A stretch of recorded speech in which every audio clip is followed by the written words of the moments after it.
I'm Stefan, 35, and I built a $4 million tech company from nothing but determination and ramen noodles. Then my dad handed it to my sister Amanda because she has children to provide for. 5 years of 60-hour weeks, missed holidays, and postponed relationships all given away because I didn't have kids. So I walked away from everything I built. Before I tell you how I rebuilt my life after walking away from my own company, let me know where you're watching from and hit that like and subscribe button. This journey taught me what real success means. Growing up in a middle-class neighborhood in Chicago shaped my early understanding of work and value. My father, Richard, owned a small hardware store that constantly teetered on the edge of profitability. The business consumed him endless inventory counts on Sundays, late nights, doing bookkeeping at the kitchen table, and the perpetual worry lines etched deeper each year across his forehead. My mother, Eleanor, worked as a third-grade teacher, her income often becoming our financial safety net when the store had bad months. My sister, Amanda, was 4 years younger, and from my earliest memories, clearly my father's favorite. Where I received constructive criticism, Amanda received praise. Where I received practical gifts like school supplies, Amanda received toys and treats. I never resented her for this. She was my little sister after all. But the pattern was unmistakable, even to a child. During high school, I discovered my entrepreneurial spirit, almost by accident. After teaching myself basic computer repair from library books and online forums, I started fixing neighbors' computers for $20 a service call. By junior year, I expanded to selling custom-designed t-shirts to school clubs and local sports teams. I reinvested almost every dollar I earned back into these mini ventures, buying better tools, upgrading my computer, purchasing a heat press for the t-shirts. My father never showed much interest in these little projects, as he called them. "When are you going to get a real job?" he would ask while I was designing logos at midnight. "These risky ventures don't put food on the table." He couldn't see that I was learning business fundamentals, hands-on developing skills that would later become invaluable. College brought new opportunities. I attended State University on a partial academic scholarship, majoring in business with a minor in computer science. To cover tuition and living expenses, I worked at the campus IT help desk during weekdays and as a barista on weekends. Sleep became a luxury as I balanced classes, work, and my ongoing side hustles. During sophomore year, I met Jackson in an entrepreneurship elective. We clicked immediately. He had the charisma and sales instinct I lacked, while I brought technical knowledge and systems thinking to the table. We would spend countless nights in the library, not studying for exams but mapping out business ideas on whiteboards and napkins. By senior year, we had identified a promising gap in the market. Small businesses needed customized software solutions but couldn't afford the enterprise-level systems used by larger companies. Most were cobbling together generic software that didn't quite meet their needs. Jackson and I developed a business plan for customized, affordable business software targeted specifically at small to medium enterprises. Graduation in 2010 couldn't have come at a worse time. The recession had tightened its grip on the economy and job offers were scarce. Rather than seeing this as a setback, Jackson and I viewed it as the perfect opportunity to launch our business. With $5,000 in combined savings, we moved into a tiny one-bedroom apartment, converting the living room into our office. I took the couch, Jackson took the bedroom, and NimbleTech Solutions was born. The first 6 months were brutal. We lived on ramen noodles and discount grocery items, stretching every dollar. Each morning we put on our only dress shirts and ties to make cold calls and attend networking events. Most days ended in rejection. Potential clients couldn't see past our age or our lack of established track record.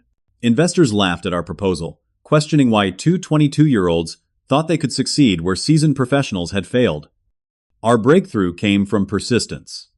After pitching to a local restaurant chain 7 times, the owner finally gave us a chance to develop a custom inventory and staff scheduling system.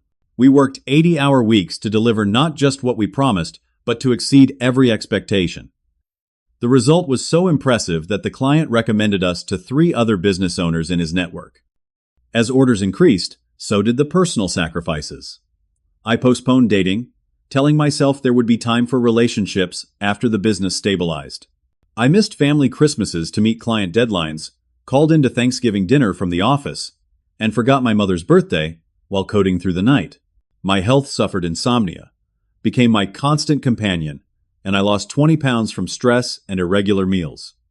2 years into the business, Jackson's priorities shifted.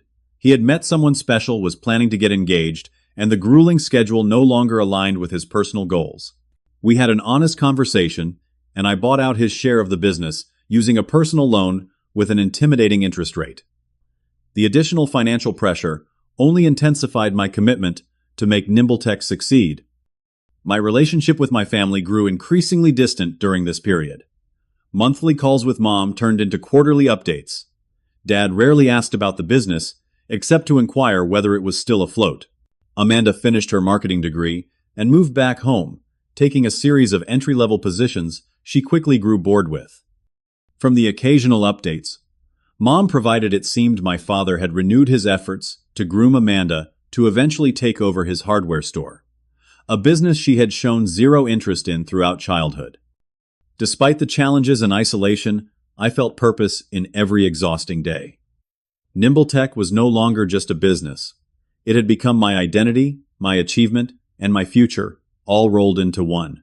Each new client, each successful implementation, each positive testimonial validated the path I had chosen and the sacrifices I had made. I was building something real, something valuable, something entirely mine. 3 years of operating from our apartment turned office had yielded enough consistent revenue to justify a real workspace. I signed a lease on a small office space in a modest commercial building, nothing fancy but a legitimate business address with actual walls between workstations. The day I hung the NimbleTech Solutions sign on the door was perhaps the first moment I allowed myself to believe we might actually succeed. With proper office space came the need for proper staff. My first 3 hires were strategic Marcus, a brilliant developer who could execute the technical visions I didn't have time to code myself, Diana, a natural salesperson who could charm potential clients better than my introverted attempts, and Kristen, an administrative assistant who brought order to the chaos of invoices, schedules, and client communications that had been overwhelming me. As my small team found their rhythm, we expanded our service offerings. Beyond customized software, we began developing digital marketing packages that complemented our technical solutions. Clients who came to us for inventory systems stayed for website redesigns and social media management. This diversification allowed us to capture more value from existing relationships while attracting new business through additional entry points. The real game changer came when we developed a proprietary software platform that streamlined operations for service-based businesses. What had previously been custom-built for each client could now be quickly modified from our core architecture, reducing development time and increasing profit margins. This innovation won us a Regional Business Technology Award and put NimbleTech on the map in industry publications. By our 4th anniversary, we had grown to 15 employees and reached annual revenue of $1.2 million. The tiny operation, born in a cramped living room, had become a legitimate enterprise with dedicated departments, project managers, and enough stability that I occasionally slept more than 5 hours a night. My family's attitude shifted noticeably as news of NimbleTech's success spread through hometown channels. My father, who had dismissed my little computer business for years, suddenly began asking detailed questions about revenue streams and growth projections. My mother proudly shared clippings of business journal mentions with her teacher colleagues. Even Amanda, who had bounced between 3 marketing jobs in 2 years, expressed curiosity about what Big Brother was building. When Amanda graduated with her marketing degree, she struggled to find stable employment that matched her expectations. After her 3rd job ended under circumstances she described vaguely as creative differences with management, I offered her an entry-level position in our marketing department. The role reported to our marketing director, not directly to me, a boundary I thought important to maintain. My family visited the office for the first time shortly after Amanda joined the team. I gave them the tour, introducing my parents to each team member, showing them our project boards and client testimonials. My mother beamed with visible pride, but my father's reaction was more complex. He seemed impressed by the operation, yet couldn't resist critical comments. The office space is small for 15 people, and you should negotiate better terms on your lease. Family Sunday dinners, which I had frequently missed during the early years, became more regular as Amanda's employment created a common topic of conversation. These dinners often featured my father asking pointed questions about the business structure, ownership percentages, and succession planning topics that seemed premature for a young company still establishing itself.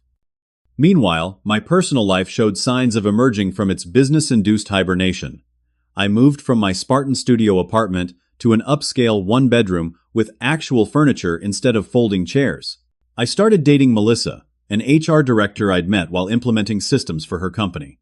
For the first time in years, I occasionally left work at 6 instead of 9, making time for dinner dates and even a movie now and then. As the business grew, so did my sense of purpose beyond profit. I established a small scholarship at my alma mater for entrepreneurial students. I began mentoring young founders through a local business incubator, sharing lessons from my own difficult journey. After 5 years of all-consuming work, I even took my first vacation a long weekend in coastal Maine, where I turned my phone off for entire hours at a time. The growing tensions with my family emerged gradually. Amanda struggled in her marketing role, frequently arriving late, missing deadlines, and becoming defensive when given constructive feedback. Her manager expressed concerns, showing me examples of incomplete work and client communications that required extensive revision. When I discussed these performance issues with my father, expecting his support for professional standards, I was shocked by his response. "She's family, Stefan. Family businesses make accommodations.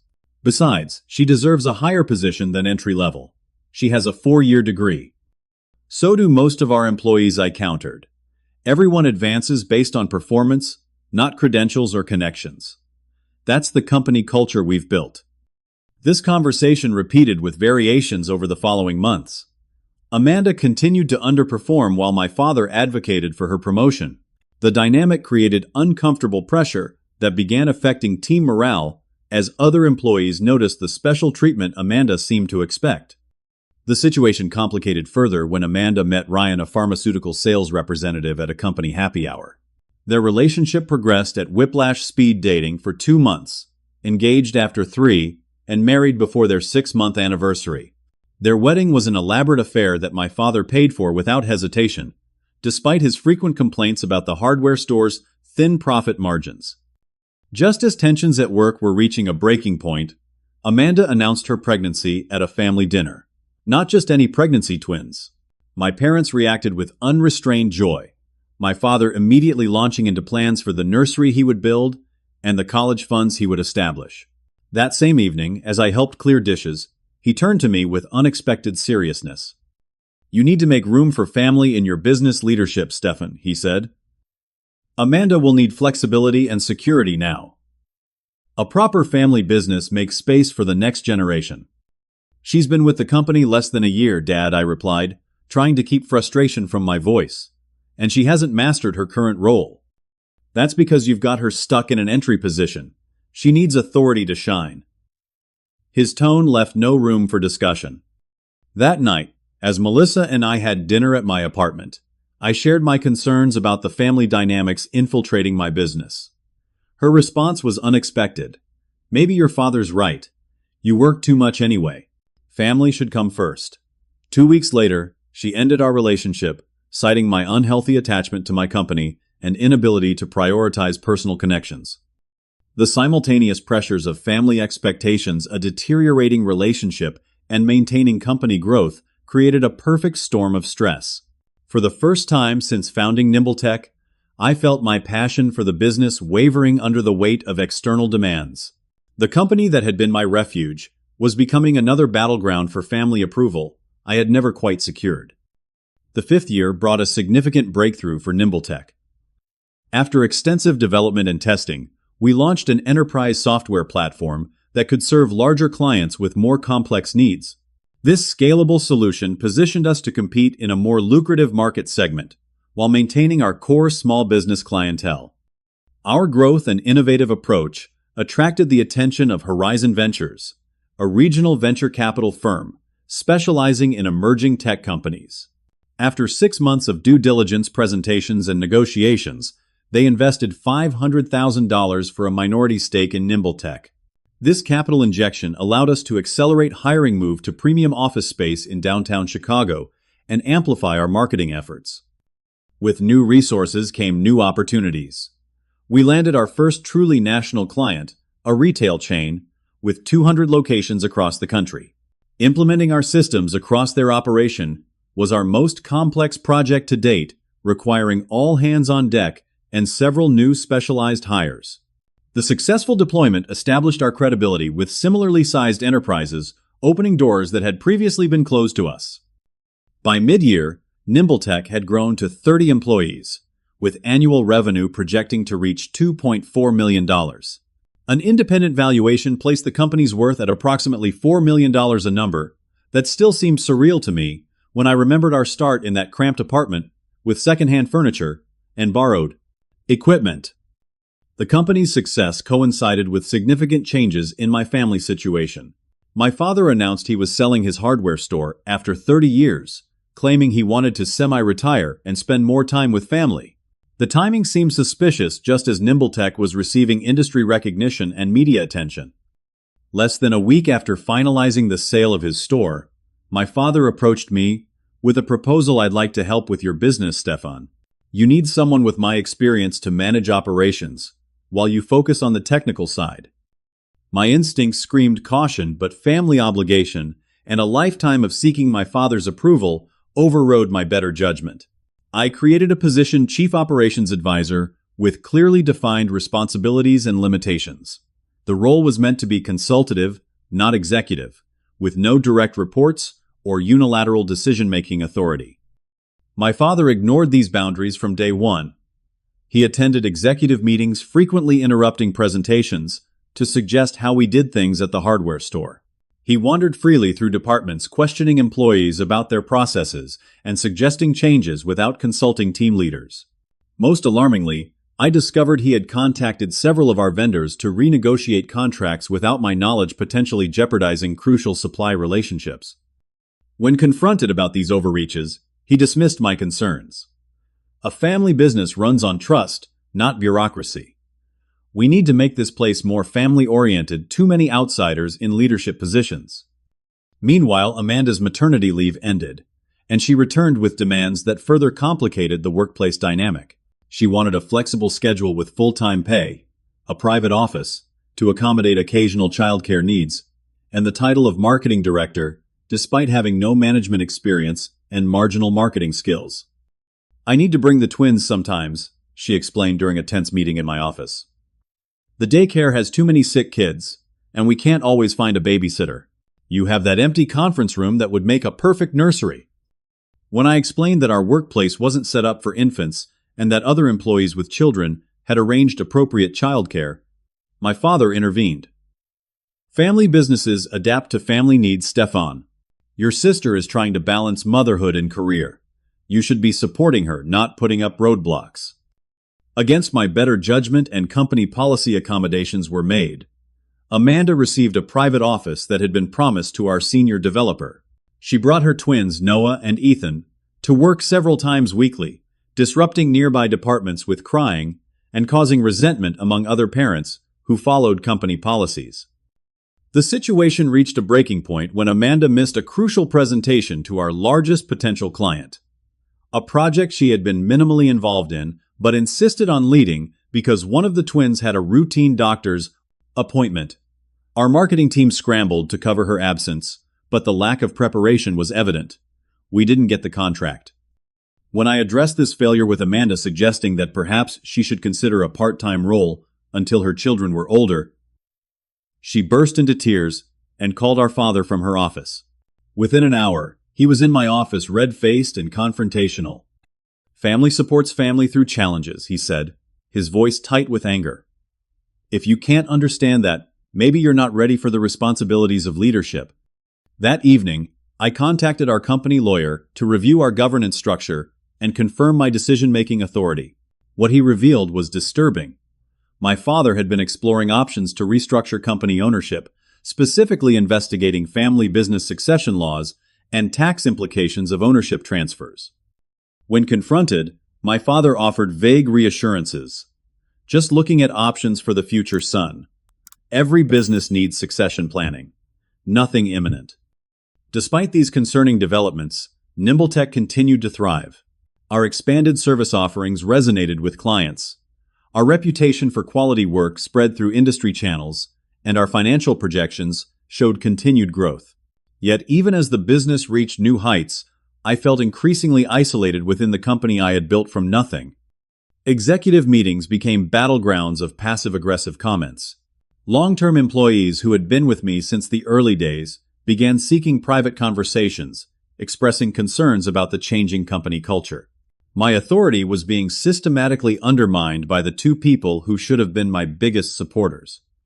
I found myself working later hours again, not from necessity as in the early days, but to avoid family interactions and reclaim some sense of control over my company. The success that should have felt triumphant instead felt hollow as I watched my creation being slowly twisted into something unrecognizable. The call came on a Tuesday evening as I was reviewing quarterly projections in my office. My mother's voice carried an unusual tension as she invited me to a special family meeting at my parents' house that weekend. "What's this about?" I asked, already feeling a familiar knot forming in my stomach. "Your father wants to discuss the future of the company," she replied vaguely. "Everyone needs to be there. Amanda and Ryan are coming with the boys." When I arrived that Sunday, the atmosphere was charged with unspoken tension. My mother greeted me with a quick hug, but avoided eye contact, busying herself unnecessarily with dinner preparations.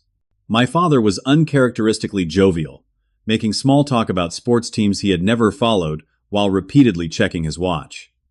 I noticed a manila folder on his desk. In the study, the edge of legal-looking documents visible from where I stood. When I moved toward it, he quickly steered me toward the living room, where drinks were being served. Amanda and Ryan arrived 30 minutes late, the twins fussy, after their car ride. Everyone cooed appropriately over the babies, while I maintained what I hoped was a neutral expression. Amanda shot me smug looks.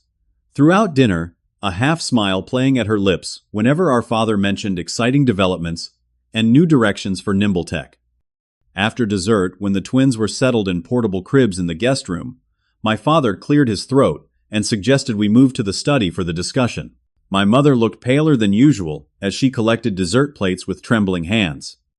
Once seated in the study, my father behind his desk, the rest of us arranged before him like employees at a performance review. He pulled out the manila folder I'd spotted earlier. "Stefan," he began, his voice carrying the authoritative tone he'd used throughout my childhood when decisions had already been made. "Your mother and I have been thinking about the future of NimbleTech. The company has grown beyond what one person can effectively manage.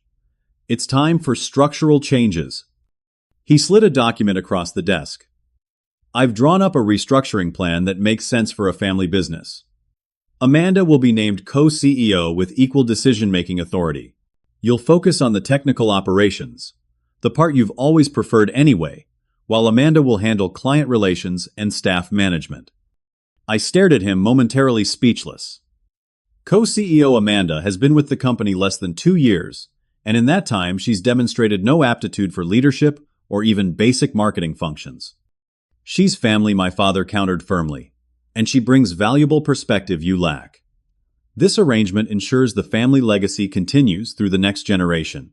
He gestured toward the study door, beyond which my nephews slept.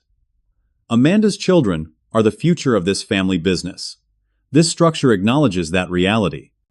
I looked at Amanda, who wasn't even attempting to hide her satisfied expression. Ryan squeezed her hand supportively while avoiding my gaze. "This is absurd," I finally managed. "NimbleTech isn't a family business in the traditional sense.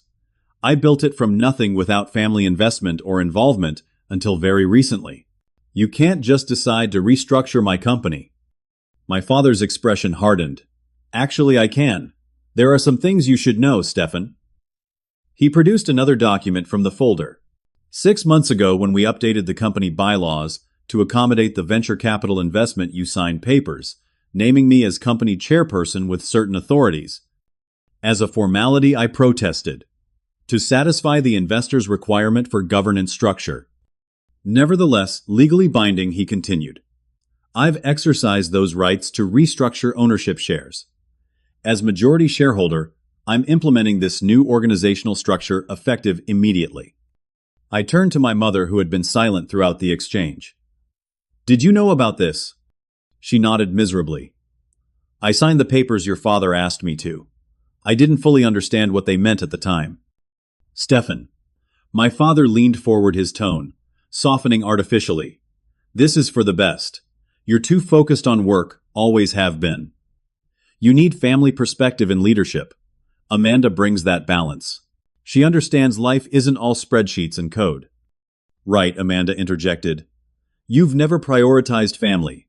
Even now, you're being selfish by resisting what's best for everyone.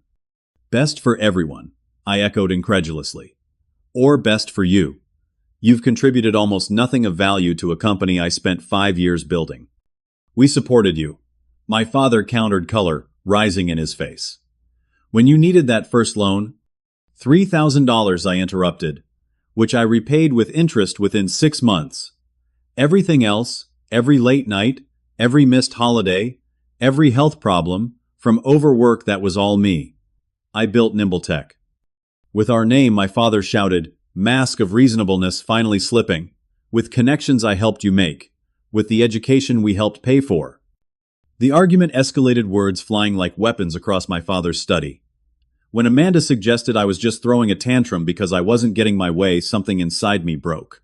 I stood abruptly, knocking my chair backward. This conversation is over, I said with a calm that surprised even me. I'll be consulting with my attorneys. I drove aimlessly for hours afterward, eventually finding myself parked at the office building that housed NimbleTech. Looking up at the illuminated windows of our suite, I felt a profound sense of loss. The company that had been my purpose, my achievement, my identity, was being taken from me by the people who should have been most proud of what I'd built. I spent a sleepless night weighing options.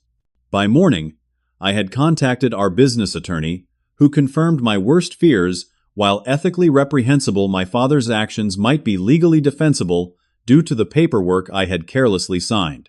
Fighting would mean a lengthy, expensive legal battle that would damage the company, drain resources, and potentially destroy family relationships permanently. The next day, I called an emergency executive meeting. My father arrived looking triumphant. Amanda appeared nervous, but determined. The faces of my long-term employees registered confusion as my father announced the exciting changes to our organizational structure. I watched their expressions shift, from confusion to concern to outright alarm as they realized the implications. After the meeting, my senior developer, the first person I'd hired, stopped by my office. What's happening, Stefan? Is this really what you want for the company? I had no answer that wouldn't undermine the business he relied on for his livelihood. Later that afternoon, Amanda entered my office without knocking, arms filled with fabric swatches and paint samples. I'm thinking we should redecorate the executive suite, she announced. Something more professional and family-friendly. Maybe convert that small conference room into a children's area for when employees need to bring kids in emergencies. As she chattered about interior design while my company was being stolen from beneath me, I watched 5 years of my life's work slipping away. The business I had built on innovation, merit, and excellence was being transformed into a nepotistic family enterprise where bloodline trumped competence. Something had to give. The week following my father's announcement became a blur of sleepless nights and zombie-like days. I moved through client meetings and development discussions on autopilot, my mind constantly calculating and recalculating my options. The internal struggle consumed me. Fight or walk away. Legal battle or fresh start. Principle or peace. Our company lawyer outlined potential courses of action, none particularly appealing. You could contest the share restructuring based on fiduciary duty violations, he explained. But litigation would be lengthy, expensive, and public. The company's reputation would suffer, clients might leave, and employees would be caught in the crossfire. Even if I won a legal battle, what would remain would be a shell of what I'd built: relationships, damaged culture, poisoned trust, broken. The emotional and financial costs seemed prohibitive for an uncertain outcome. I sought advice from Martin, my former professor and longtime mentor. Over coffee in his university office, surrounded by books and academic achievements, I laid out the situation in painful detail. Your father has confused ownership with creation, Martin observed after listening intently. He believes that because he can legally control the company, he's entitled to its success. But a business isn't just legal structures and balance sheets, it's vision, culture, relationships, and expertise. So what would you do? I asked. He considered the question carefully.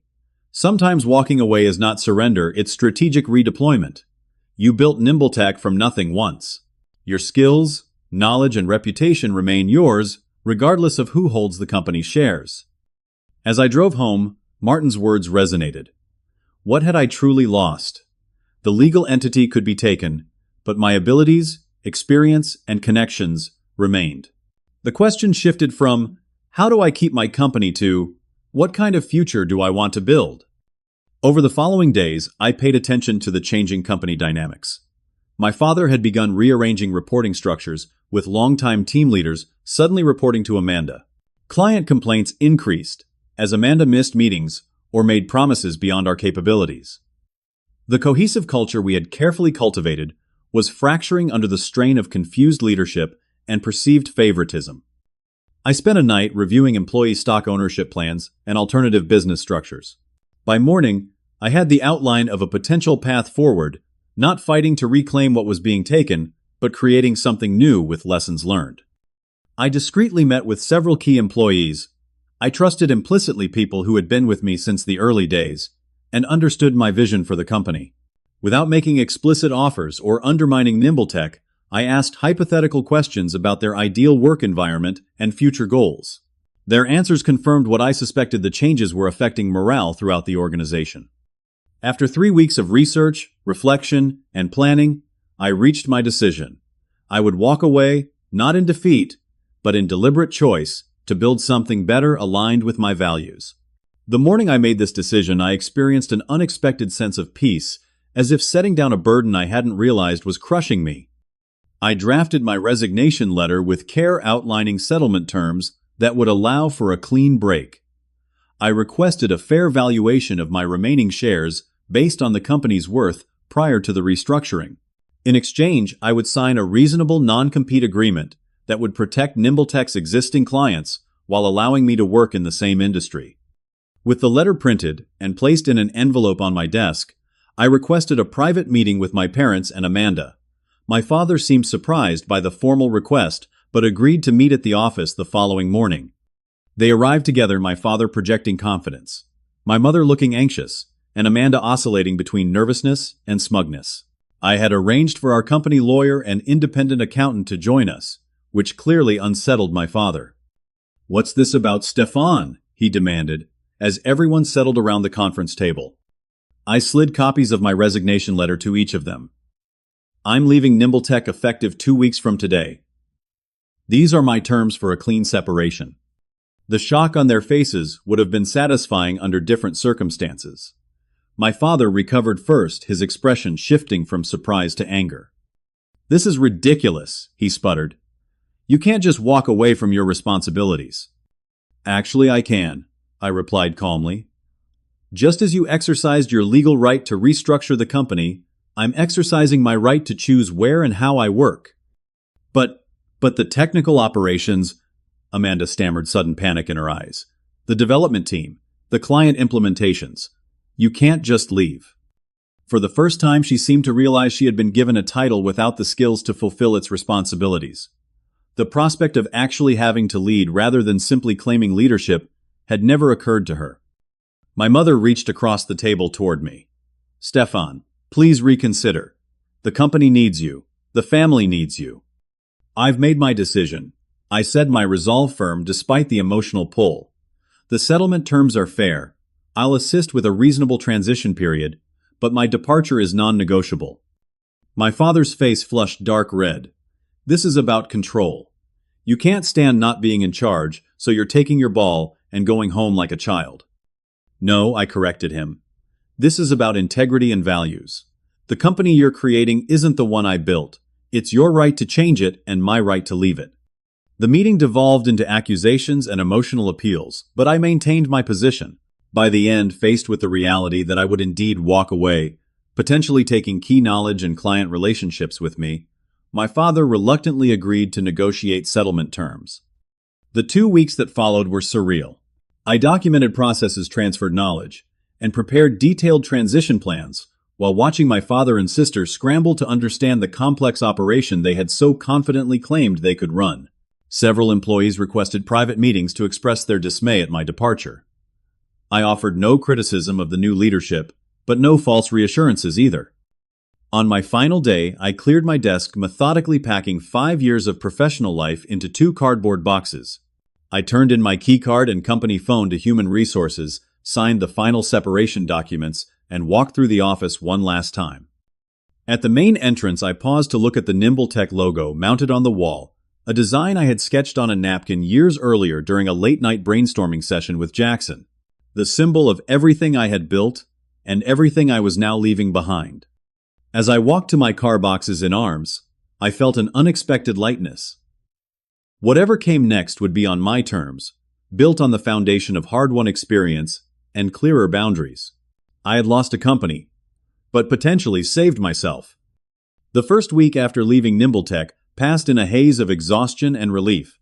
Years of accumulating stress seemed to crash over me at once now that the constant pressure to perform had lifted. I rented a cabin in the Michigan woods 3 hours from Chicago and light years from corporate concerns. The property had spotty cell service and no Wi-Fi features rather than bugs in my current state of mind. For 7 days, I existed in a different rhythm. I slept until my body naturally woke, often 10 or 11 hours at a stretch. I hiked forest trails without checking the time, cooked simple meals with ingredients from the local market, and sat on the porch watching rainfall without feeling guilty about wasting time. By the 3rd day, the persistent knot in my shoulders had begun to loosen. By the 5th, I realized I hadn't thought about NimbleTech for several hours, a first in 5 years. I began journaling initially to process anger and betrayal, but gradually shifting toward future possibilities. Free from the constraints of maintaining what already existed, what would I build if starting fresh? What mistakes would I avoid? What values would I prioritize? The pages filled with ideas, sketches, and lessons learned. On day 7, I finally turned my phone back on. Dozens of messages awaited, most notably from several former employees expressing support and inquiring about my future plans.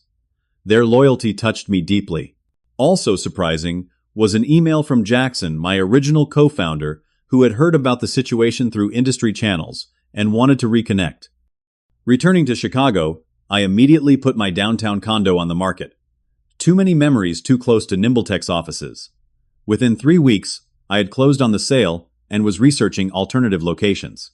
Portland, Oregon emerged as the frontrunner, a tech-friendly city with vibrant culture, reasonable cost of living, and most importantly, no family complications lurking around corners.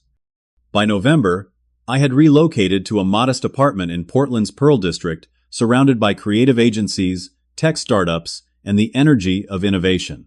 The change of scenery provided psychological distance from recent events and fresh perspective on future possibilities. Jackson and I met for dinner during his business trip to Portland. Now, a product manager at a successful tech startup, he had maintained connections throughout the industry. Over craft beers and reminiscences about our early days coding until sunrise, he offered introductions to Portland's entrepreneurial community. "What happened with NimbleTech was garbage," he said bluntly. "But you're not defined by what was taken from you. You're defined by what you build next." Through Jackson's connections, I began consulting for several local startups, helping them optimize their technical operations and scale efficiently. The work was engaging, but purposely limited, 3 days weekly, reasonable hours, no ownership stake or emotional investment.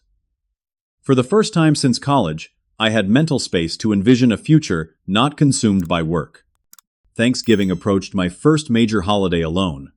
Rather than accepting pity invitations or forcing myself into family reconciliation, I volunteered at a community dinner serving individuals without homes. The experience put my own situation into perspective. I had lost a company, but maintained my skills, resources, and freedom to choose my path forward. December brought news from Chicago through former colleagues who had remained at NimbleTech. The company was struggling under the new leadership structure. My father had implemented old-school management practices that clashed with the innovative culture we had built. Amanda's marketing initiatives had confused existing clients, and her inability to understand technical constraints had led to promises that couldn't be fulfilled. 3 senior developers had resigned, creating critical knowledge gaps. I felt a complex mixture of vindication and sadness. The company I had built deserved better than a slow decline into mediocrity. Yet I refused to be pulled back into the emotional vortex of family business politics. I wished the employees well, but maintained my distance from the situation. Christmas arrived with cards and gifts for my nephews, innocent participants in adult conflicts, but nothing for my parents or sister. The boundaries I was establishing felt uncomfortable but necessary for my healing process. I declined my mother's tearful phone invitation to holiday dinner, suggesting we might reconnect in the new year when emotions had settled. January brought unexpected clarity as I identified a market niche underserved by existing solutions. My consulting work had revealed consistent pain points across multiple organizations, challenges I had solved repeatedly, but for which no standardized solution existed. The entrepreneurial itch I had suppressed during my healing period began to demand attention. Unlike NimbleTech's scrappy beginnings, I approached this new venture methodically. I developed a detailed business plan, researched potential competitors, and identified initial target clients before writing a single line of code. Most importantly, I structured the company with lessons from NimbleTech firmly in mind. Clear ownership documents, explicit governance structures, and legal protections that couldn't be circumvented through family manipulation. 2 former NimbleTech employees reached out in February having heard rumors of my new project. Both had left after my departure and expressed interest in joining whatever I was building next. Their talent and familiarity with my work style would be valuable assets, but I hesitated to pull them into another startup's uncertainty. I can't promise stability, I told them honestly during a video call. This is early stage high risk, and I'm deliberately keeping the initial team small. We trust your vision, replied Mia, formerly our lead UX designer. And frankly, stability at NimbleTech vanished when you left. We'd rather take risks on something meaningful than watch what you built crumble. Their confidence provided the final push I needed. In March, I officially incorporated Meritworks, a company built on the principle that advancement and reward should be based on contribution and capability, never nepotism or entitlement. Our founding documents explicitly prohibited preferential treatment of family members in hiring, promotion, or compensation, a lesson written in the legal DNA of the new enterprise. A small angel investment from a believer in our vision provided runway for initial development. We kept overhead minimal, working from a shared co-working space and focusing resources on building our core product. By June, we had a functioning prototype and began approaching potential clients for beta testing. Our first major client signed after hearing not just our product pitch, but the story behind Meritworks' founding principles. We've experienced the damage nepotism can do to an organization, the CEO told me. Your commitment to merit-based culture resonates with our values. As Meritworks began gaining traction, my personal life also showed signs of renewal. At a local business mixer, I met Alicia, an architect who had recently launched her own sustainable design firm. Our shared experiences as founders created immediate connection, but it was her perspective on work-life integration that intrigued me most. My firm is important to me, she explained during our second date, but it doesn't define my worth as a person. That's a lesson that cost me a burnout and broken engagement to learn. Her healthy boundaries and independent spirit were refreshingly different from my previous relationships. We began dating with mutual respect for each other's work commitments and explicit communication about expectations. For the first time, I was building a relationship not squeezed into the margins of work life, but valued as an essential part of a balanced existence. Weekly therapy sessions helped me process the family trauma and betrayal without letting it define my future. I adopted Rocky, a 3-year-old mixed-breed rescue dog who needed morning walks regardless of project deadlines or business concerns. His uncomplicated affection and routine needs created structure that prevented workaholic backsliding. When Christmas approached again, I sent generous gifts to my nephews, with a card expressing my hope to be part of their lives when they were older. To my parents and sister, I sent brief, polite notes maintaining the door for potential future reconciliation without abandoning necessary boundaries. The holidays passed peacefully with new traditions, volunteering dinner with Alicia's family, and a small gathering of friends who had become chosen family. 1 year after walking away from NimbleTech, Meritworks had grown to 10 employees with a culture deliberately crafted to value contribution, creativity, and collaboration. Our innovative profit-sharing model attracted talent typically drawn to larger companies, but frustrated by traditional corporate structures. We celebrated our first anniversary with a team hike and cookout, an intentional contrast to the formal business dinners that had marked milestones at NimbleTech. "I've worked at 3 tech companies," our newest developer told me during the celebration, "and this is the first place where I feel both challenged and supported. Like my work matters beyond the bottom line." His comment confirmed what I had hoped to create: not just a successful business, but a meaningful organization that enhanced the lives of everyone connected to it. The company that had emerged from loss and betrayal was becoming something greater than what had been taken from me. The 18-month mark after leaving NimbleTech brought unexpected news through the Portland tech grapevine. Meritworks had steadily grown to 15 employees with a solid client base and positive industry reputation. Our innovative approach to business software had earned recognition in several tech publications, and we had recently moved from co-working space to our own modest offices. One Tuesday morning, I received an email from Jessica, my former executive assistant who had remained at NimbleTech. The subject line read simply, "Thought you should know. NimbleTech is in trouble," she wrote. 3 major clients terminated contracts last quarter after implementation failures. Amanda has been blaming the development team, but everyone knows she's been overriding technical recommendations to promise unrealistic features. Your father is talking about selling to a competitor at a fraction of what the company was worth when you left. I sat with this information, surprised by my own reaction. The vindication I might have expected felt hollow, replaced by a complex mixture of sadness for the employees caught in the downward spiral and compassion for my family's self-created predicament. I drafted and deleted 3 different replies before sending a simple thank you for the information and best wishes for Jessica's own career. Later that evening, over dinner with Alicia, I shared the news. "The strange thing is, I don't feel happy about it. 18 months ago I might have." "That's growth," she observed, reaching for my hand across the table. "Being emotionally invested in their failure would mean you're still emotionally entangled with them. Compassionate detachment is healthier." My therapist expressed similar thoughts during our session that week. "Your ability to receive this news without intense emotional reaction indicates significant healing. You've genuinely moved on." The following week brought an unexpected LinkedIn message from Amanda. Seeing her name in my inbox triggered a momentary tension, but curiosity won out. "I never understood what you did until I had to do it without you," she wrote.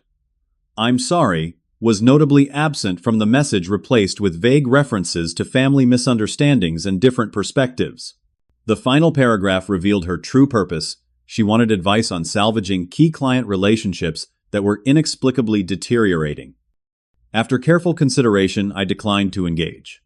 The request demonstrated that she still didn't understand the fundamental issue that relationships in business, as in family, require integrity and mutual respect to thrive. My polite but firm response wished her well without offering the consultation she sought. Maintaining boundaries felt like self-care rather than punishment. 2 years after my departure, Meritworks had established itself as an innovative player in our market segment. Our valuation had reached $2 million, half of what NimbleTech had been worth at its peak, but built on a foundation of transparent governance and shared values rather than precarious family dynamics. The anniversary prompted reflection on how differently I approached business and personal life now. Every employee at Meritworks understood our ownership structure, advancement criteria, and profit-sharing model. We maintained reasonable working hours, with rare exceptions for genuine emergencies rather than manufactured crises. I took weekends off scheduled regular vacations, and prioritized my relationship with Alicia alongside professional responsibilities. Our personal relationship had deepened into partnership. After 18 months together, I proposed during a weekend hiking trip to Mount Hood. The ring was modest, but the commitment profound to build a life together based on mutual support of individual goals and shared values. Drawing on painful experience, we created a prenuptial agreement that protected both our separate business interests. The process, though occasionally awkward, allowed us to discuss financial values and expectations openly before marriage, rather than discovering conflicts afterward. The legal document felt less like planning for failure and more like creating a solid foundation for success. My healing journey included establishing the New Venture Foundation, a small nonprofit offering mentorship and microgrants to first-time entrepreneurs from underrepresented backgrounds. The foundation's core principle that talent and determination deserve support regardless of connections or privilege reflected the lessons learned through my own experience. 3 years after walking away from NimbleTech, I received a birthday card from my mother, our first direct communication in over a year. Her note expressed regret for her passive role in what had happened and requested a phone call if you're ready. After discussing it with both Alicia and my therapist, I agreed to limited contact with clear boundaries. Our first conversation was awkward but civil. She shared that my father had indeed sold NimbleTech to a competitor for approximately 1/5 of its former valuation. Amanda had taken a marketing position with another company, but was struggling with the transition from leadership to mid-level role. My father had been diagnosed with high blood pressure and was reassessing priorities. He won't admit it, my mother confided, but he knows he made a terrible mistake. Pride makes it impossible for him to reach out, but he asks about you. He follows Meritworks in the business press. I maintained compassionate distance, neither celebrating their difficulties nor rushing to reconcile. The relationship might eventually heal to some degree, but never to blind trust. Family connections would need to earn the same respect I required in all relationships, through consistent actions rather than mere biological ties. On the 4th anniversary of my departure from NimbleTech, Alicia and I hosted a dinner party for our closest friends and key Meritworks team members. As conversations flowed around our dining table, I took a moment to appreciate the life I had built from the ashes of betrayal. Meritworks was thriving with 20 employees and a valuation approaching $3 million. Our client retention rate exceeded industry averages, and our waiting list for new implementations grew monthly. More importantly, I had discovered that business success formed just one element of a fulfilling life rather than its central pillar. My relationship with Alicia had deepened into a marriage of equals, supporting each other's ambitions while creating shared experiences. We had recently begun discussing starting a family with honest conversations about balancing parenting with professional responsibilities. Looking back, walking away from NimbleTech had been the most difficult and ultimately most liberating decision of my life. The company I had built from nothing had been taken through manipulation and entitlement, but the skills, resilience, and wisdom gained from that experience could never be stolen. I understood now that my father's actions stemmed from generational beliefs about family business that couldn't accommodate modern realities. His hardware store mentality, where the owner's son naturally takes over regardless of interest or aptitude, had collided disastrously with the meritocracy essential to innovative tech companies. His failure wasn't personal malice, but an inability to evolve beyond limited perspective. This understanding didn't excuse his actions, but helped me release the anger that had initially consumed me. Forgiveness became a tool for my freedom rather than his absolution. I could acknowledge the pain caused without allowing it to determine my future choices. My journey from betrayal to rebuilding had transformed my definition of success. No longer measured purely in revenue or valuation, true achievement encompassed autonomy, purpose, integrity, and balance. Meritworks embodied these values not just in mission statements, but in daily operations and long-term planning. As I prepare for the next chapter, potentially parenthood, and the challenge of modeling healthy work-life integration for a new generation, I'm grateful for the painful lessons that redirected my path. Walking away from NimbleTech wasn't surrender, but liberation from patterns that would have eventually consumed me regardless of financial success. If you're facing a similar crossroads, where principles collide with practicality, where family expectations contradict personal integrity, I hope my story offers some guidance. Sometimes, the bravest decision is walking away from what you've built to create something better aligned with your true values. Have you ever had to make a difficult choice between what others expected and what you knew was right? Share your experience in the comments below. And if this story resonated with you, please like, subscribe, and share with someone who might need to hear that sometimes walking away is the path to something better. Thank you for listening to my journey from loss to rebuilding. I'm grateful for each of you who took this time to connect with my story.